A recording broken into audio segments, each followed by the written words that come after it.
Okay, good afternoon, everybody.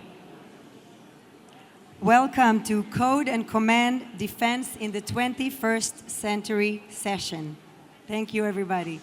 We're going to have two parts to this session, and I would like to introduce the first one.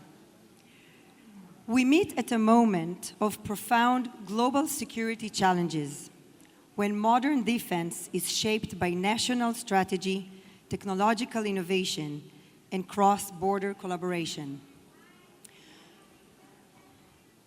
Tonight's conversation examines how the US-Israel partnerships extend beyond policy and security into innovation, research and development, and defense ecosystem. We will explore how Israeli ingenuity and operational experience connect with American markets and capital to create strategic advantage and economic impact. It's a privilege to introduce our moderator, Mr. Jonathan Nesher, and our two panelists, Ambassador Ronen Hoffman and Mr. Boaz Levy. I will give you a short introduction and then I will call you to the stage.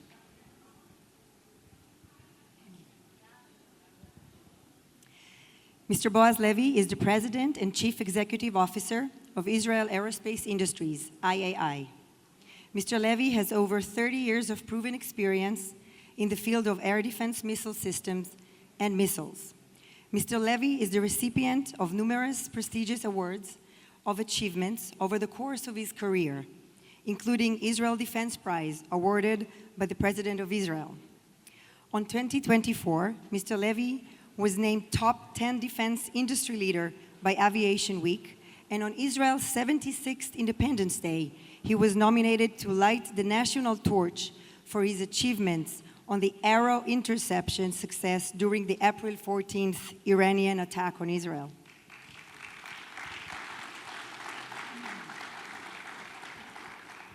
Our second speaker is Ambassador Ronen Hoffman. Ambassador Ronen Hoffman is president of the Electric Infrastructure Security and an Israeli academic, public figure, and diplomat with decades of experience in national security, diplomacy, and leadership. Most recently, he served as Israel's ambassador to Canada. And I have one more fun fact. Ronen met his partner, Michal, who is here tonight, 10 years ago in one of our ISC national summits.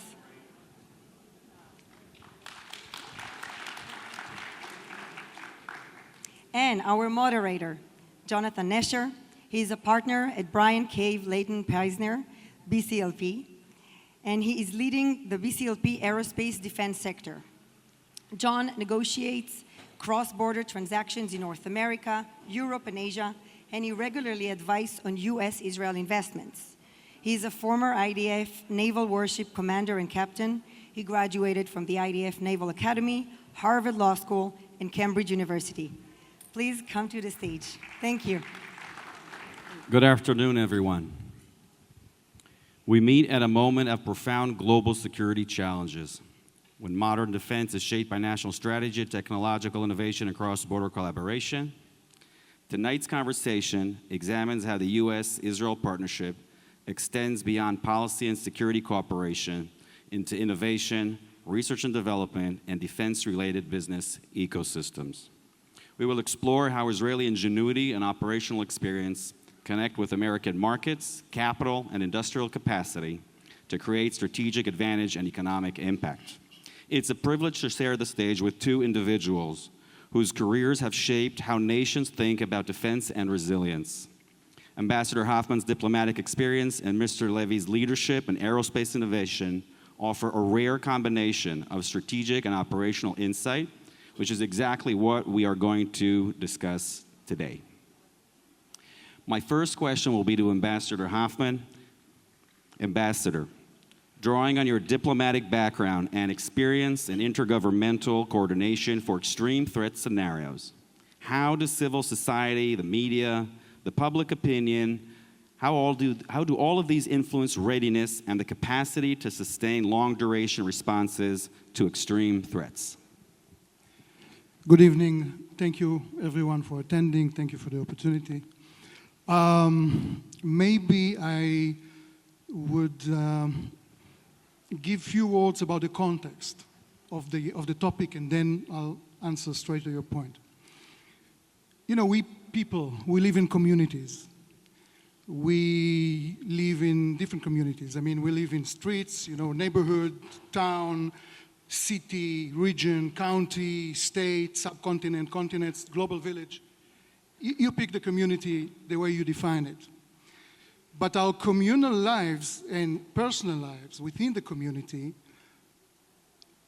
built upon infrastructures that really provide the most basic needs and conditions that we need in order to exist. Electricity, water, healthcare, so on and so forth.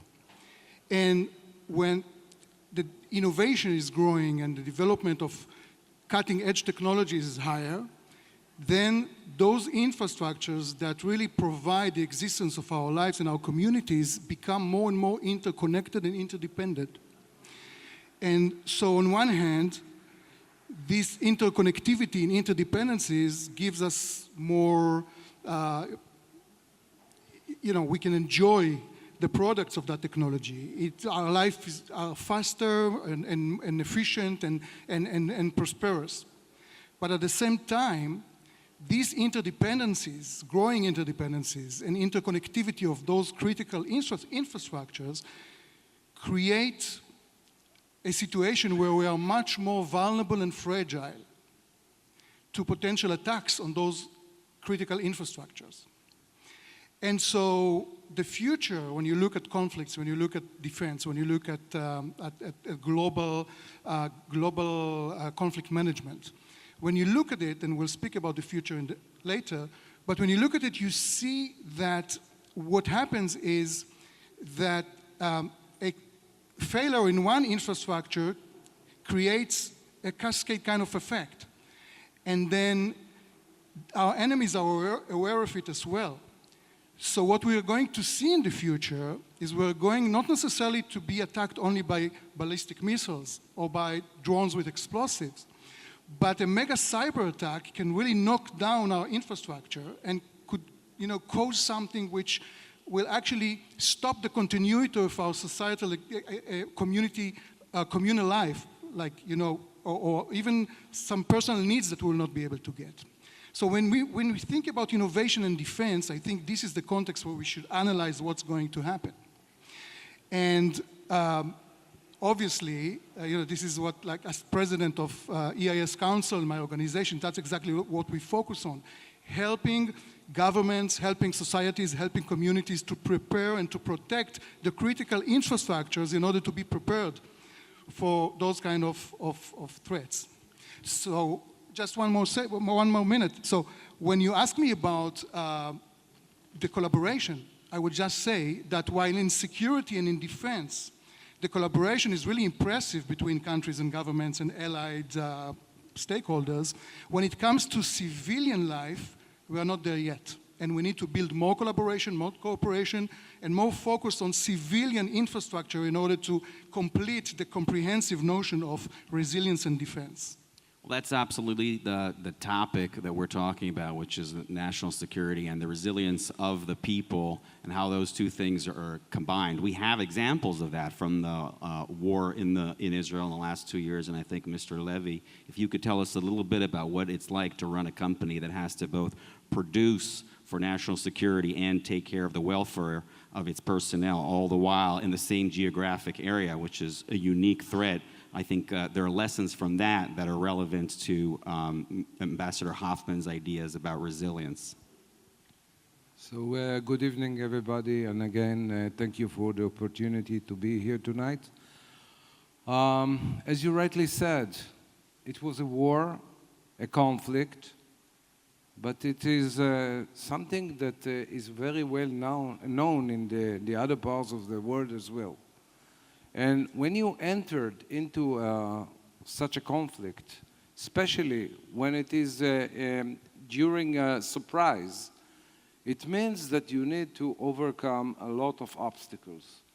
Now, the company that I'm running, IAI, Israel Aerospace Industries, consists on 16,000 employees, but we are supporting 50,000 households every day. It means that at the moment that we heard the first siren, the company, IAI, became the center of activity for each one of those houses in Israel. And not only, it was the center of activity between Israel to our customers overseas. And we needed to handle that, and we needed to give the right questions to our employees, to our customers, and later on to support them. It became more complicated when a lot of people went into the reserve in military service. For example, out of 16,000 employees, almost 3,000 of our employees were recruited to military service. And you need to deliver everything on time, and you need to help the families, and you need to give a lot of support to anyone that works for you, but on the very same time, you need to deliver on time because your country is at war. And actually, as a defense company, as a national defense company, this is our obligation to defend our country, to give the right solutions. And then there are a lot of dilemmas. What will you do? How can you do it? How you will operate the personnel? And immediately we said we will work 24/7, means 3 shifts a day, with less personnel, but we'll do whatever we required in order to support our nation. But on the other hand, as I mentioned, 80% of our activities is for customer overseas.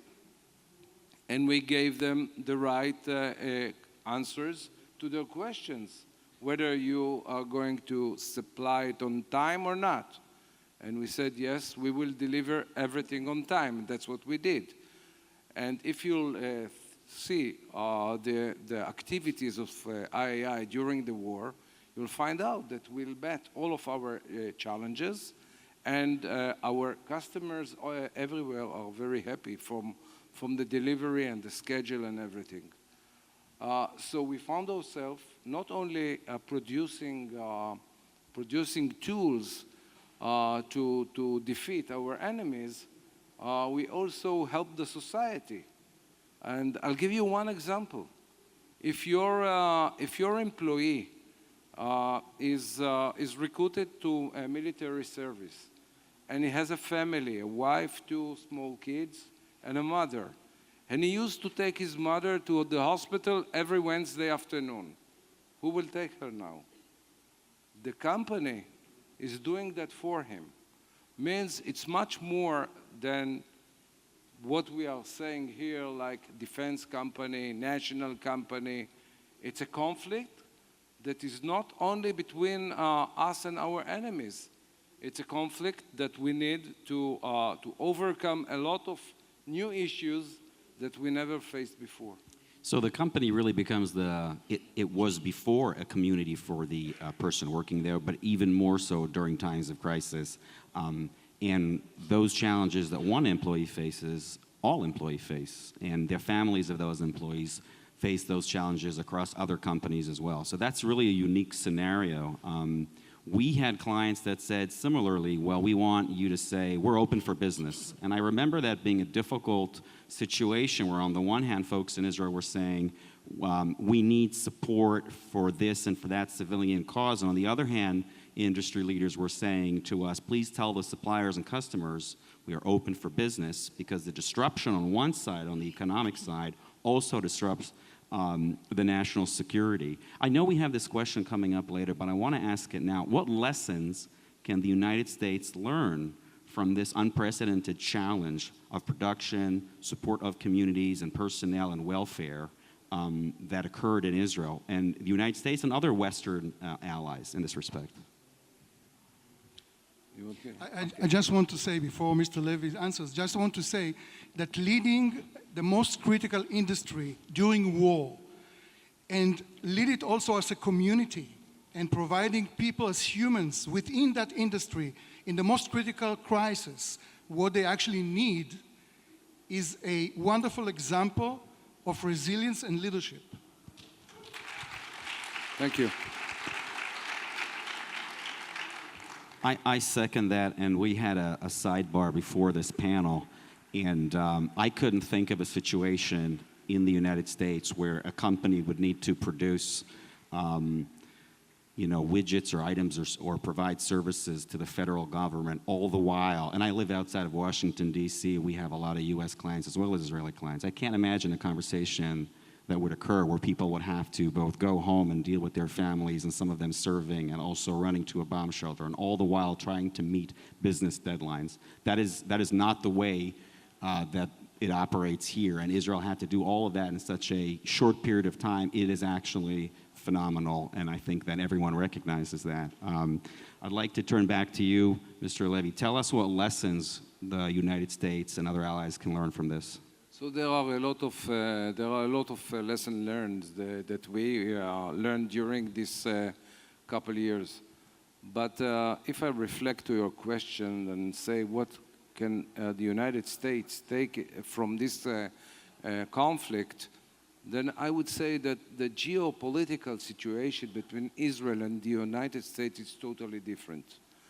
But when someone is launching a massive attack of rockets, then it's a total different game. Because in Israel, we received it from Iran. Here in the United States, you can also have such an attack, and you have to be prepared. Now, those types of systems cannot be just deployed in a second. It takes time to develop them, to test them, to make sure that the concept of operation meets the requirements, and only then you can use them.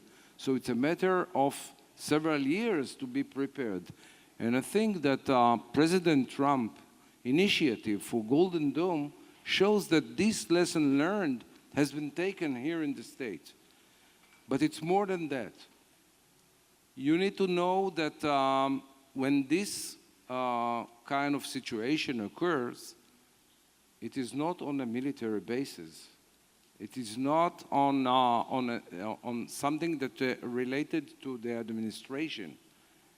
It is on populated areas. So each one of us are in danger. We need to be prepared. There should be shelters. People need to know what to do, when to do it. There should be no uncertainty, and we need to learn how to address it and to give it to the population. And at the end, we need to have someone that is leading this effort in the United States, and everybody thinks that, yes, we have them, but until you will analyze it and take all the lessons learned and learn what we just faced in Israel, you'll find out that there are a lot of things that need to be done. Ambassador Hoffman, I know this is your field of expertise, and there are a lot of lessons learned from the current conflict. What additional things can be done, and what's that holistic approach that you were explaining to me earlier, which I thought was fascinating, to this issue of resilience and industry and civilian cooperation? I think that with all the lessons that we need to learn, that maybe our allies should and can learn from the situation and from what's happening and what has happened, I think this is also an opportunity. It's an opportunity to look for the future and be not only more prepared militarily and in terms of defense and military might, but we can actually leverage the opportunity in order to be more aware of potential risks that, again, not necessarily will kill people directly, but if you get a mega cyber attack on the electric grid, and then if there's no electricity, there's no water. If there's no water, there's no other things. And people, civilians, should be aware and should be prepared. And there is ways to protect and to prepare for it. So what we should do, the way to leverage the opportunity, is to share information. Look, Israel is obviously, leading, I would say, at least in two kind of domains that we actually can realize, and we can see it and we can look at it after October 7th. One is, we knew even before the October 7th, this is the most sophisticated innovation, not only in defense, but in other domains as well, but also in the human factor of resilience. Remember what happened right after October 7th? The government was not functioning. The civil society actually showed the resilience for at least few months before you could actually cooperate again with governmental entities. And this is something that we should really not only learn from and maybe kind of share with our allies and think about it and think how to create those kind of community resilience in other places in order to prepare and to protect them, but also to connect to it the narrative of Israeli public diplomacy. Israel, I think, should launch a campaign, a strategic campaign, and I would call it global resilience diplomacy. Israel should lead it. Israel should cooperate with the United States to lead it together. Think about it, resilience diplomacy, it's not just about weapons. It's about helping people, populations everywhere throughout the world by Israeli innovation. Israel is producing and developing solutions for global challenges, especially in the times of attacks and crisis and conflicts. So I think that campaign should be connected to the human resilience, to the other aspects of resilience that Israel has shown. And that should be a lesson that we learn together with our allies. And I have to say, thanks to your support after October 7th, to the Jewish community, the Israeli-American community, we actually were able to really sustain and build and foster our resilience. This is something we should not take for granted. This is something we should look at together as a family, as people, and then help our allies to develop that kind of resilience as well. So this idea of resilience is both a combination of business and also an idea of doing good in the world. So the resilience, of course, the products that are made by your company allow for more resilience. And the way your company, under your leadership, handle the situation is an example of resilience. And you, Ambassador Hoffman, are talking about resilience really as a way of life and perhaps a way to do good in the world, and not in terms of hasbara and marketing, but actually to showcase the values that the Israeli people have and their know-how and their passion for that, and to export that to the rest of the world. It's a real innovative tikkun olam for the future resilience of the world in general, and especially our allies and the friendly nations and friendly stakeholders in the world. Okay, so that is a very important point of resilience, and I thought, we spoke earlier, we wanted to get that across. I want to pivot slightly just because it is, in fact, a fascinating project that Mr. Levy was part of throughout his entire career, and I had the pleasure and privilege of hearing about this years before when we met. It's a phenomenal piece of technology, and the IA operates, the Arrow system in such a phenomenal way. What is, out of that, most relevant to accelerating joint U.S.-Israel innovation today? What can that project teach us, and what's the best way to take it forward? Of course, you talked about the Golden Dome. What else can we learn from that?